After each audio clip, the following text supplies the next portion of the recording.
हे भगवान, मैं चलते चलते गोरखपुर शहर पहुंच चुका हूं और मैं देख रहा हूं इस जंगल में एक महात्मा बैठकर धुनी रमा रहा है। मैं इनसे पूछता हूं और इनसे पूछकर मैं गुरु गोरखनाथ के पास चला जाऊंगा। सबसे पहले मैं इस बाबा को प्रणाम करके इसे जगाता हूं, तभी तो मैं इनसे पूछ सकता हूं कि गुरु गोरखनाथ मुझे कहां मिलेंगे। बाबा बाबा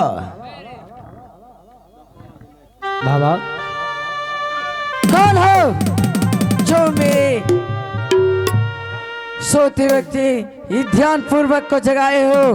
बता क्या कार्य है, नहीं तो मैं वरना श्राप दे करके तुम्हें राख कर दूंगा। ये क्या बाबा, एक तो मैं पहले से ही शराब से श्रावित हो चुका हूं। हाँ, और यदि आज यदि आप फिर से श्राप देते हैं तो ना जाने मैं शराब से कभी मुक्ति नहीं पाऊंगा। इसलिए हाँ, मैं आज सबसे पहले मैं आपको पूछता हूं, क्या आप हैं कौन? देखो राजन, मेरा ही नाम बाबा गुरु गोरखनाथ है। बाबा उठो राजन, क्यों आप रो रहे हैं? हो भारी भूल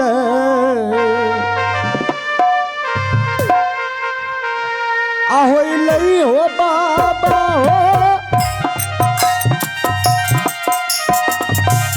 हो, राजा गोपी हो संगत संगम किया तोरा होइला तराजन हो के होता हो जा गलामा बितला।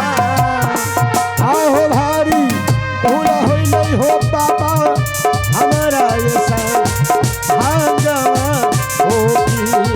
आहो साबा तो कुशाला हो राजन, काही का सुनाई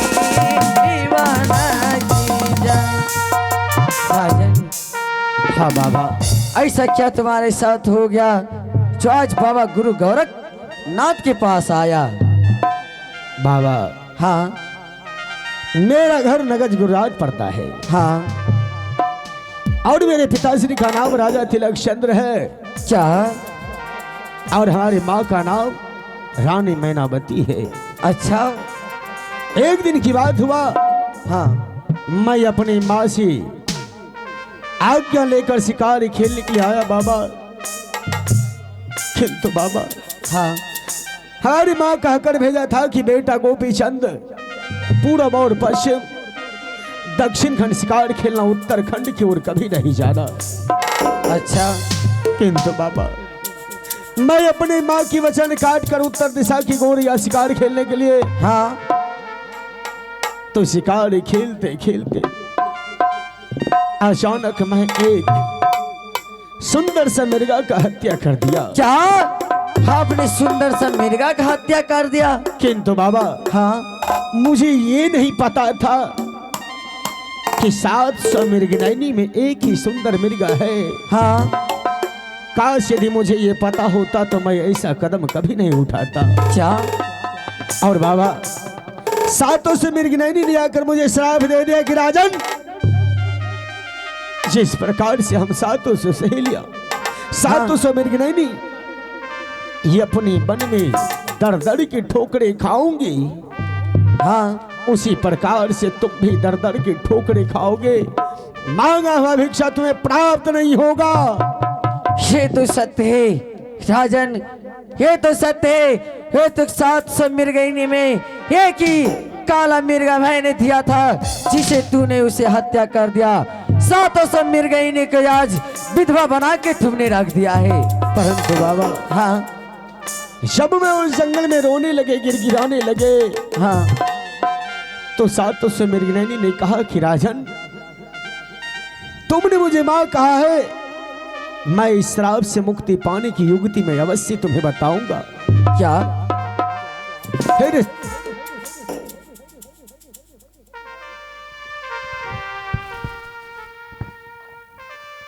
सातों से मृगनयनी ने कहा कि देखो गोपी चंद,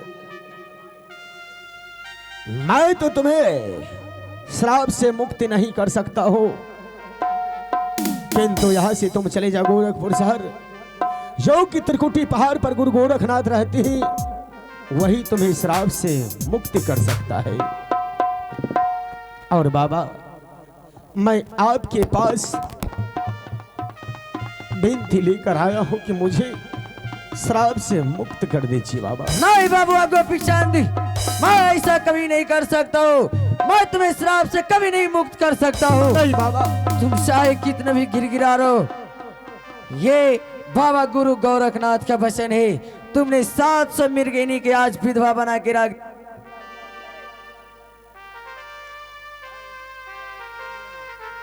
हेलो, उसे तुमने 700 मृगनयनी का मांगा का सिंदूर धो रखा है।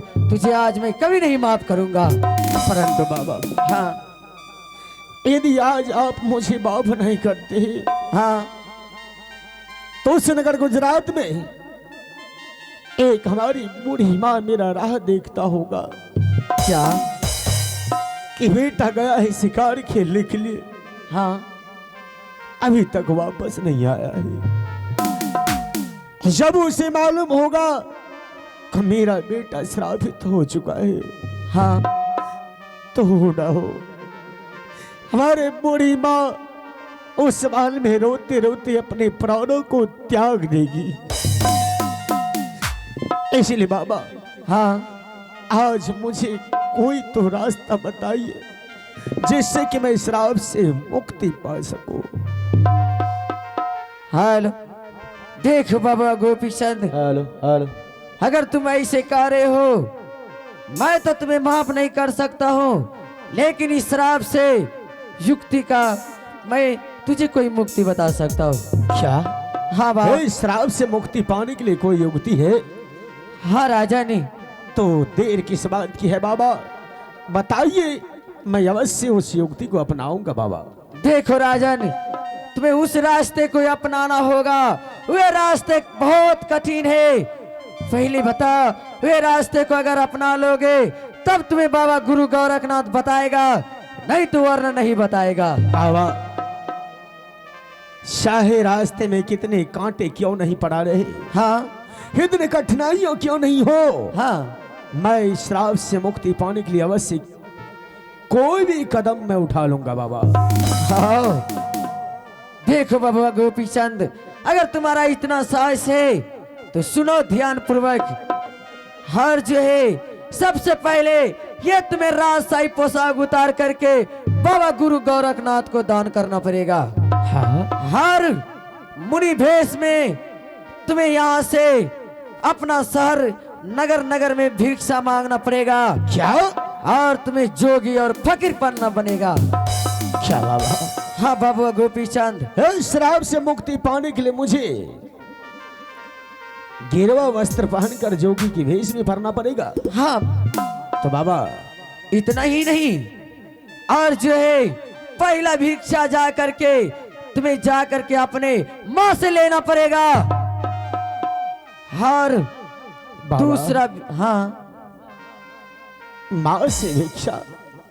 हाँ बाबू गोपी चंद, किंतु बाबा, जिस माँ ने मुझे 9 महीने तक अपने घर में रखी, हाँ, 6 महीने तक अपनी आंचल को सराई, सराई, यदि वो माँ मुझे पहचान जाएगा कि ये मेरा बेटा है, हाँ, तो बताइए बाबा, क्या वो कभी भिक्षा मुझे देगी? देखो बाबू गोपी चंद, तुम्हें जोगी फकीर बन के जाना होगा और माँ के सामने तुम्हें एक भी बूंद अपने आंख से आंसू नहीं गिराना पड़ेगा, ताकि तुम्हारे माँ को यकीन ना हो यह मेरा पुत्र है। ठीक है बाबा। और ये तुम्हें हिंदी भाषा को छोड़ना पड़ेगा और तुम्हें भोजपुरी भाषा को ग्रहण करना पड़ेगा। क्यों नहीं बाबा। हर जो है दूसरा भिक्षा अपने पत्नी के हाथों से लेना पड़ेगा। क्या मेरी पत्नी की हाथों? हाँ बबुआ गोपी चंद, ठीक है बाबा, मैं ऐसा ही करूंगा। और इतना ही नहीं, लास्ट भिक्षा, लास्ट, और तुम अपने आप बहन जो है बहन बिरमा के हाथों से तुम्हें भिक्षा लेना पड़ेगा। क्या? और नगर में 80 मन तिल 84 मन गुदरी जिस दिन पूरा करके बाबा गुरु गोरखनाथ के कुटी पे आ जाओगे, उस दिन इस श्राप से मुक्त हो जाओगे। बाबा हाँ मैं 80 मन गुदरी और 84 मन तिल जो अवश्य आपके पास लेकर आऊंगा। हाँ, मैं इस श्राप से मुक्ति पाने के लिए अवश्य ऐसा ही करूंगा। बाबा